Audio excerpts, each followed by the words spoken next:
बिस्मिल्लाहिर्रहमानिर्रहीम, अस्सलाम वालेकुम। आपको खुशामदीद। मैं हूं सलमान मिर्जा। आप देख रहे हैं मेरा YouTube channel sum up with Salman Mirza. Video देखने के लिए आपने वक्त निकाला है, तहे दिल से आप सबका शुक्रिया अदा करता हूं और उम्मीद करता हूं आप खैर आफियत से होंगे, सेहतमंद होंगे और तंदुरुस्त होंगे। जनाब, बॉलीवुड से एक धमाकेदार खबर निकलकर सामने आ रही है। एक और अदाकार अब कानून नाफिज करने वाले इदारों के रडार पर आ गया है। एक और अदाकार की गिरफ्तारी की खबरें निकलकर सामने आ रही हैं और यह अदाकार कोई छोटा मोटा अदाकार नहीं है। भारत की फिल्म इंडस्ट्री के एक जाने माने खानदान का हिस्सा है और ना सिर्फ उसको भारत में लोग जानते हैं बल्कि पूरी दुनिया में उसकी पजीराई की जाती है। पूरी दुनिया में लोग उसको जानते हैं। साबिक हसीना आलम रही हैं। जी हां, अमिताभ बच्चन की बहू, अभिषेक बच्चन की बेगम और साबिक हसीना आलम ऐश्वर्या राय, जिनको समन जारी किया गया ईडी की जानिब से, एनफोर्समेंट डायरेक्टरेट की जानिब से 2 बार समन जारी किया गया। उन पर संगीन किस्म के इल्जाम थे, लेकिन दोनों बार वो अपना जवाब जमा नहीं करा सकी। दोनों बार उन्होंने 15-15 दिन की मोहलत मांगी, लेकिन उसके बावजूद वो अपना जवाब जमा नहीं करा सकी और उसके बाद उनको संगीन किस्म का एक नोटिस दिया गया, क्योंकि उन पर जो इल्जाम लगाए गए, उन पर जो आरोप लगाए जा रहे हैं, वो छोटे मोटे आरोप नहीं है, वो छोटे मोटे इल्जामात नहीं है, वो बड़े इल्जामात हैं। उन्होंने मुल्क का पैसा चोरी किया है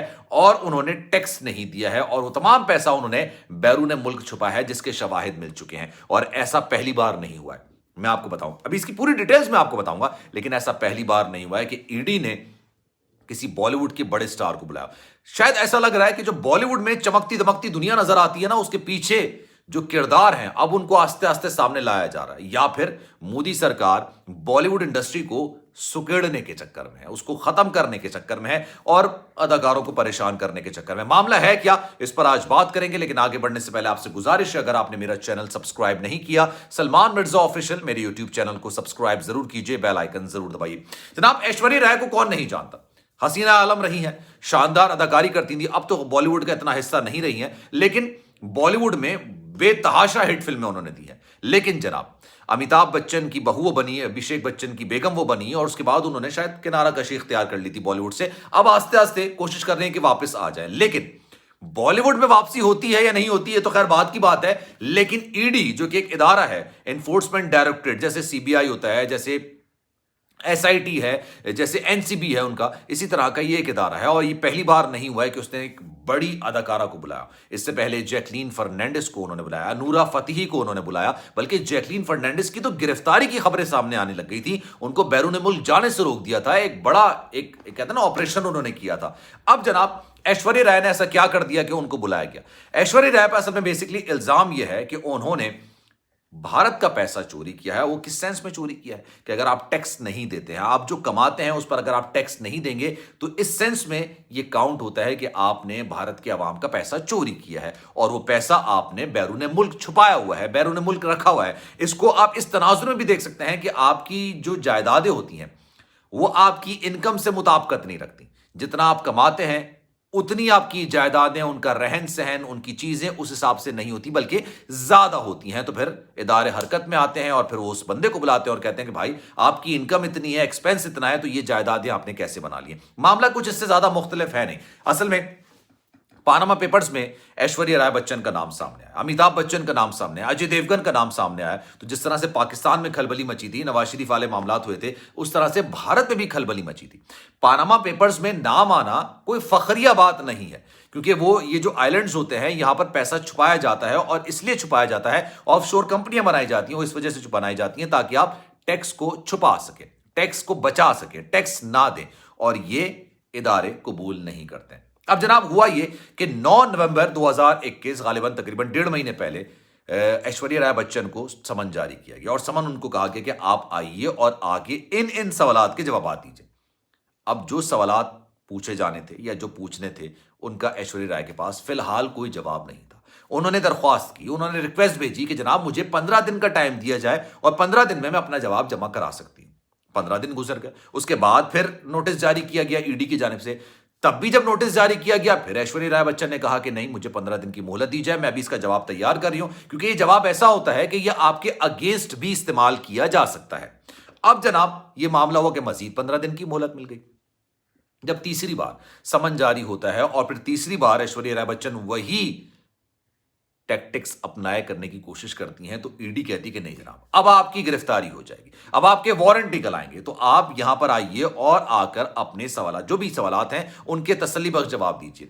अब जनाब जो अंदर की खबर है मैं आपको बताता हूं। इससे पहले भी यह हुआ था कि जैकलीन फर्नांडिस और नूरा फतेही को बुलाया गया था। वो सुकेश चंद्रशेखर, अगर आपने वीडियोस मेरी नहीं देखी हूं, मैं आप जाके देखिएगा, मैंने सवाल से डिटेल्ड एनालिसिस किया था, डिटेल इस पूरी केस की खबर आपको दी थी।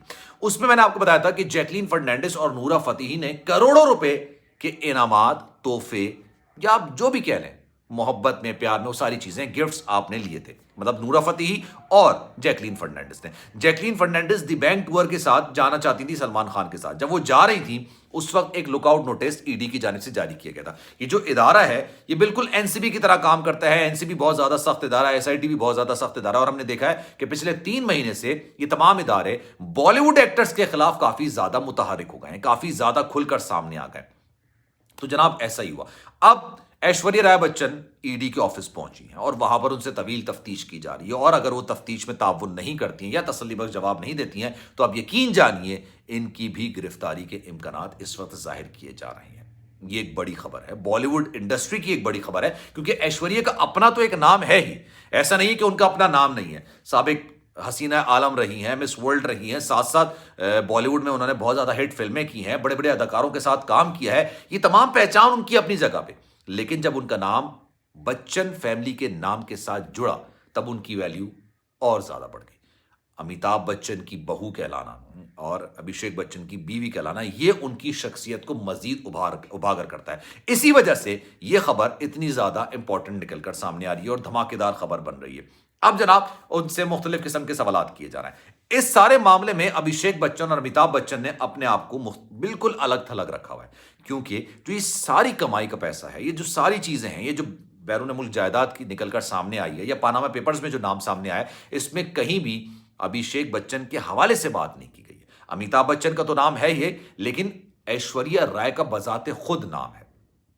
तो इस वजह से उनसे तफ्तीश की जा रही है, तहकीकात की जा रही है। इससे पहले भी हमने देखा था जैकलीन फर्नांडिस को बुलाया गया था 8 घंटे, और दूसरी दफा तो 11 घंटे बैठ के तवील तफ्तीश की गई। नूरा फतेही ने इस बात को एक्सेप्ट कर लिया कि जनाब उन्होंने एक तवील फहरिस्त है गिफ्ट्स की जो सुकेश चंद्रशेखर से लिए। सुकेश चंद्रशेखर कोई अच्छा नाम नहीं है, अच्छा नाम मतलब जो किरदार है वो इतना अच्छा किरदार नहीं है। उसकी वजह यह है क्योंकि वो बहुत सारी चीजें ऐसी कर रहा था जो कि भारत के कानून के शदीद अगेंस्ट समझी जाती हैं। उसने तावान वसूल किया, ठीक ठाक 200 करोड़ रुपए यानी 2 अरब रुपए उसने तावान वसूल किया था। फिर जैकलीन फर्नांडिस के हवाले से इंकशाफ सामने आया था कि 500 करोड़ रुपए की वो एक मूवी बनाने जा रहा है और जैकलीन फर्नांडिस को सुपर हीरो बनाना चाहता है। लेकिन खैर फिर उसकी गिरफ्तारी हो गई। गिरफ्तारी के बाद भी इनकी बातचीत आपस में चलती रही।